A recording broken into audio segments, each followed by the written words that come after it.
Hello les amis, j'espère que vous allez bien, bienvenue dans une nouvelle vidéo.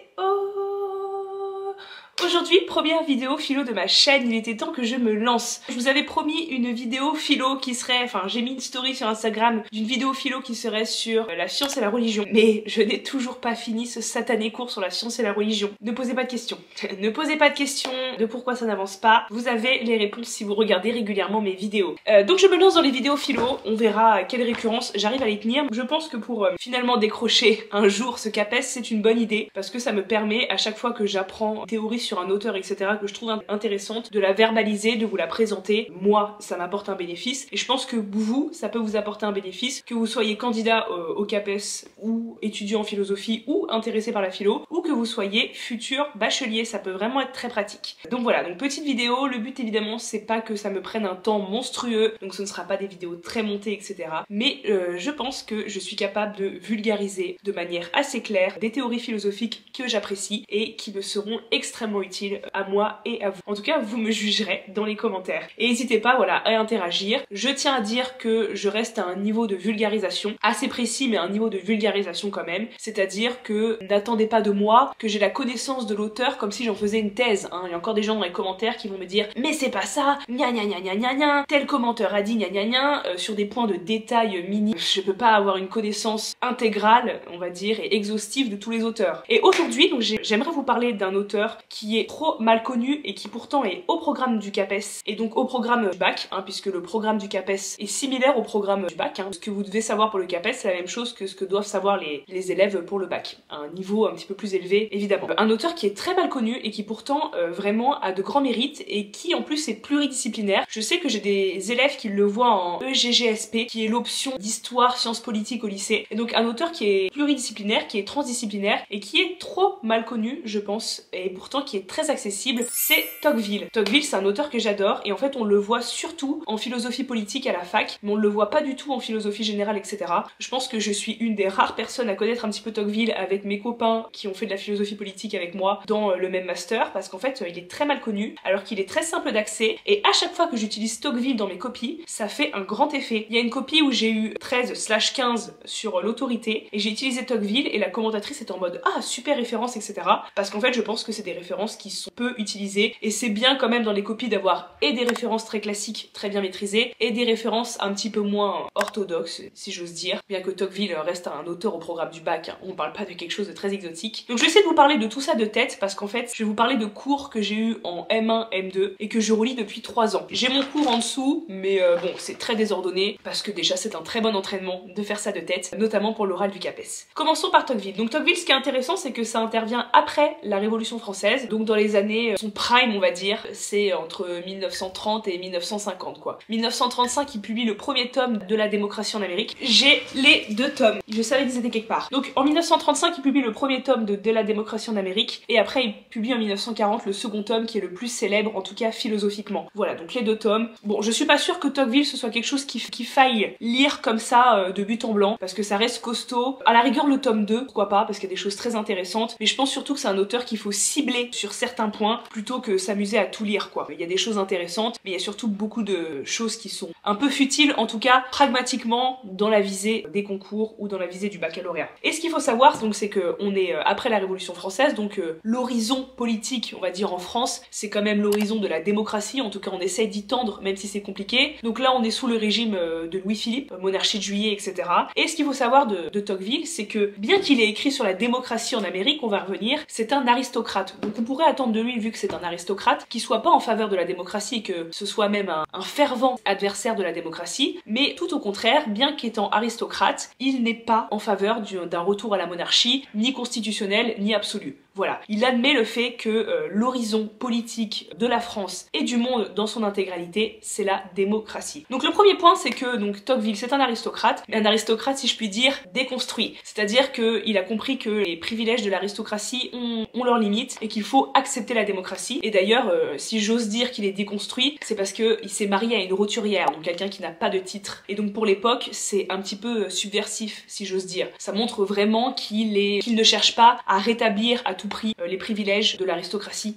de l'ancien régime. Et ça, c'est un point important sur lui. Et donc il est jeune, etc. et tout, notre cher Tocqueville, et il part aux États-Unis. Ce nouveau continent, donc, qui est une démocratie, faut savoir que les États-Unis ont une démocratie avant la France. Ils ont même eu une déclaration, il me semble, des droits de l'homme, la déclaration de Jefferson, si je dis pas trop de bêtises, avant la France. Notre cher Tocqueville part aux États-Unis pour étudier le système pénitentiaire avec son ami Gustave Beaumont. Le système pénitentiaire, c'est-à-dire le système carcéral, la prison. Et au final, en fait, il s'intéresse plus précisément, pas au système pénitentiaire, mais à la démocratie aux États-Unis, donc qui est une démocratie qui est bien plus avancée que la démocratie en France, puisque en France on est encore au stade de la monarchie constitutionnelle, avec des retours de la monarchie absolue, etc., des empires, ceci, cela. Donc la démocratie aux États-Unis est beaucoup plus avancée, et ça intéresse énormément Tocqueville. Un point important, c'est que ce soit pour le baccalauréat, et a fortiori encore plus pour les concours de recrutement comme le CAPES et la GREG, bon ça je vous apprends rien, c'est qu'il faut que les références que vous citiez dans vos dissertations et explications de texte soient le plus précises possible. Donc moi, par souci de rigueur intellectuelle pour moi-même et par souci d'honnêteté intellectuelle pour vous, je vous donnerai les références les plus précises possibles en fait. Tout mon propos, c'est que vous puissiez réutiliser les références. Tocqueville commence le premier tome de la démocratie en Amérique, plus précisément l'introduction, en disant que la démocratie est l'horizon politique de toute société. La démocratie est inéluctable. Il faut quand même voir que c'est original, que c'est même un peu provocateur de la part d'un aristocrate de soutenir que la monarchie c'est fini, qu'il faut arrêter de penser qu'il y aura un retour de la monarchie, que sais-je, et que maintenant l'horizon politique de tous les pays du monde, c'est la démocratie, ce ne sera rien d'autre. Il va même plus loin, il dit que la démocratie est un phénomène providentiel, c'est un phénomène divin, c'est-à-dire que Dieu veut la démocratie et que la démocratie adviendra coûte que coûte. Voilà, c'est son premier propos, c'est le propos le plus intéressant, c'est que la démocratie est inéluctable, irréversible. Il n'y aura rien d'autre que la démocratie. Donc ça c'est très important. Et la démocratie est la volonté de Dieu. Donc par démocratie, il entend l'égalisation des conditions. C'est-à-dire que les hommes arrivent tous à peu près au même niveau de vie, qu'il n'y ait plus de telles différences qualitatives, hiérarchiques entre les individus. Les individus auront les mêmes conditions de vie, que ce soit juridique, les mêmes droits, que ce soit social, les mêmes conditions matérielles de vie, et économique, à peu près, en tout cas. La différence des conditions de vie va vraiment tendre à se diminuer pour arriver à l'égalisation, et que ce soit également d'un point de vue culturel. C'est-à-dire que les individus ne vont plus se voir de façon hiérarchique, ils vont plus penser que certains hommes sont meilleurs par nature que d'autres, et que certains hommes sont inférieurs. Ils vont tous se voir sur un fond d'égalité fondamentale, c'est-à-dire qu'ils vont tous se voir et se percevoir comme égaux. Ils savent tous que leurs places sont interchangeables. Le riche peut devenir pauvre, le pauvre peut devenir riche, etc. Il n'y a plus de différence de nature entre les individus, et donc on tend à une dynamique générale d'égalisation des conditions entre tous les hommes. Voilà, et ça, c'est la volonté de Dieu. C'est ce qu'il faut retenir, c'est qu'on ne pourra pas y échapper. Il a un propos hyper intéressant, que j'aimerais bien vous retrouver le petit texte. Il dit que même ceux qui veulent absolument un retour à la monarchie, qui se battent contre la démocratie, en fait, participent contre leur gré, contre leur volonté, tout de même à la démocratie. C'est-à-dire que tous les phénomènes participent à l'avènement de la démocratie, même les phénomènes qui, en apparence, ont l'air de s'y opposer. Ce petit passage qui était extrêmement intéressant, que j'avais noté, où il disait que la démocratie est inéluctable. Ça, c'est dans l'introduction du tome 1 de la démocratie en Amérique. Partout, on a vu les divers incidents de la vie des peuples tourner au profit de la démocratie. Tous les hommes l'ont aidé par leurs efforts, ceux qui avaient en vue de concourir à ses succès, et ceux qui ne songeaient point à la servir, ceux qui ont combattu pour elle, et ceux mêmes qui se sont déclarés ses ennemis. Tous ont été poussés pêle-mêle dans la même voie, et tous ont travaillé en commun, les uns malgré eux, les autres à leur insu, aveugles instruments de la main de Dieu. Le développement graduel de l'égalité des conditions est un phénomène providentiel. Providentiel qui vient de la providence, c'est-à-dire de Dieu. Et donc lutter contre la démocratie, c'est lutter contre Dieu lui-même. Donc c'est absolument inconcevable en fait. Tous les phénomènes de l'histoire depuis des centaines d'années participent à cette dynamique d'égalisation des conditions. Par exemple, avec l'imprimerie, maintenant, tout le monde a accès au savoir. Il dit aussi que le passage du christianisme au protestantisme participe à cette dynamique d'égalisation des conditions, puisque tous les hommes sont en possibilité de trouver le chemin vers le ciel. Voilà, je vais pas entrer dans ces détails, mais en tout cas, tous les phénomènes historiques, même ceux qui en apparence ont l'air de s'opposer à la démocratie, participent à l'avènement de l'égalisation des conditions. Et cette égalisation des conditions, elle a des conséquences. C'est que cette démocratie, quand elle se déploie, elle conduit en fait inévitablement, on va dire, à un espèce de nivellement vers le bas. C'est-à-dire que le bien-être des individus sera beaucoup plus général, c'est-à-dire que tous les individus auront accès à un bien-être, etc. Tous les individus auront accès à la connaissance, tous les individus se considéreront comme des êtres égaux, etc.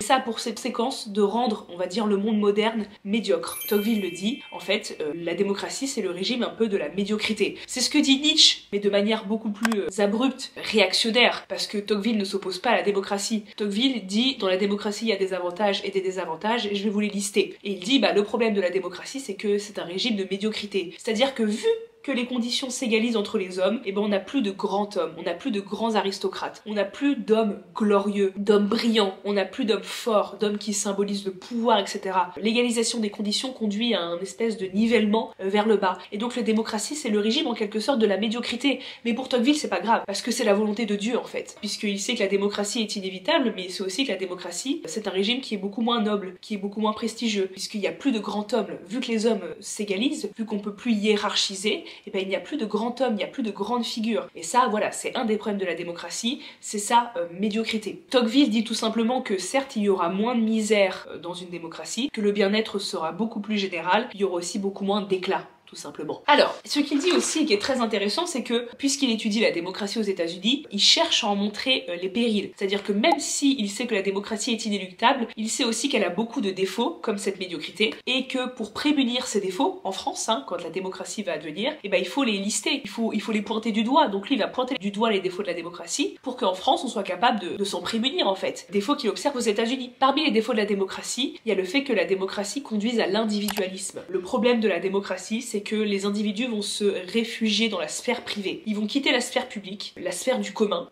la sphère où les hommes se réunissent, la sphère où les hommes interagissent entre eux, la sphère de la délibération collective, etc., pour se réfugier dans la sphère privée. Pour lui, le vice de la démocratie, c'est pas seulement l'égoïsme, mais l'individualisme, c'est-à-dire un vrai repli sur soi. C'est-à-dire qu'on va se replier sur ses intérêts privés et totalement délaisser la sphère publique. Tout ce qui est intérêt public, intérêt de la patrie, intérêt pour la chose commune, etc., sera totalement mis de côté et les individus ne penseront que leurs petits intérêts particuliers. Ils se réfugieront dans des petites sphères, par exemple familiales ou sociales. Il n'y aura plus vraiment de monde commun entre les individus. L'individu dans la société démocratique se désintéresse totalement du sort de la collectivité pour s'intéresser qu'à ses petites affaires. Et il dit que cet individualisme est un vice et qu'il faut absolument s'en prémunir. C'est même d'ailleurs un des pires périls de la démocratie. Tocqueville a absolument peur de ce repli sur soi. Et donc il va trouver des solutions et il va regarder comment les Américains font en sorte de trouver des solutions à ce péril de l'individualisme. Et donc il montre que les Américains ont en outre deux solutions. Les premières, c'est les associations et la deuxième, c'est la religion. Tocqueville développe cette idée de l'individualisme dans le tome 2, chapitre 2. C'est là qu'il parle de l'individualisme, du repli sur soi dans la société démocratique, de l'individualisme dans les pays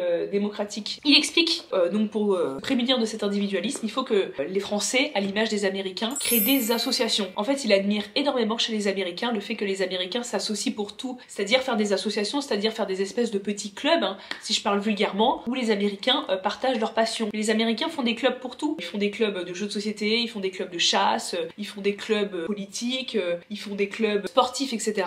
En fait, il y a un vrai intérêt associatif aux États-Unis, une vraie culture associative aux États-Unis, qui fait que les Américains créent des associations en permanence pour tout, ce qui empêche ce repli sur la sphère privée. Donc même si la démocratie pousse les individus à ne se préoccuper que de leurs intérêts particuliers et à délaisser la sphère publique, la solution qu'ont trouvé les Américains contre ce repli sur soi, ce sont les associations qui permettent aux individus en fait de s'intéresser au sort des autres et de redonner sens à ce mot de collectivité. Et en fait l'association c'est intéressant parce que ça permet aux individus en fait d'agir ensemble, déjà d'entrer en interaction avec autrui autre que son petit cercle privé, sa famille, mais de comprendre aussi que les individus agissent ensemble et ont besoin des autres pour construire un projet, une dynamique, etc. En fait ce que prône Tocqueville, c'est une vie civique active. Il veut que les Américains ne restent pas seulement dans la sphère privée, mais réinvestissent la sphère publique. Le deuxième point qui pour lui permet de se défaire de ce vice de l'individualisme en démocratie, c'est la religion, en ce qu'elle permet de se défaire du matérialisme, puisque la démocratie en fait c'est l'avènement de l'égalité des conditions, mais c'est l'avènement aussi d'un bien-être général, c'est-à-dire que les individus ont accès à plus de biens matériels, à plus de confort, vivent mieux. Et donc pour se défaire de cet intérêt des individus pour le matériel, pour le matérialisme, il faut absolument que les démocraties soient associées à la religion. Et vous voyez que c'est un petit peu iconoclaste comme pensée, parce que depuis toujours on pense que, enfin en tout cas on a tendance en France à associer la religion plutôt avec la monarchie. La démocratie c'est plutôt la sécularisation, c'est plutôt la laïcisation. Voilà, 1905, Troisième République, séparation de l'église et de l'État. C'est-à-dire que la démocratie c'est un régime laïque, en France en tout cas. Et bah Tocqueville il dit ça va pas. Et c'est là la force des États-Unis, c'est que les États-Unis pour éviter d'avoir une absence de vie civique et des individus totalement repliés sur eux-mêmes, ont associé à la démocratie la religion. Eux c'est plutôt le protestantisme, mais nous en France on a associé le catholicisme à la monarchie, puisqu'en fait la religion va permettre de se défaire de cet aspect matériel qu'apporte la démocratie, permettre de se défaire de ses intérêts privés pour concevoir, on va dire, un autre monde, un monde après la mort notamment.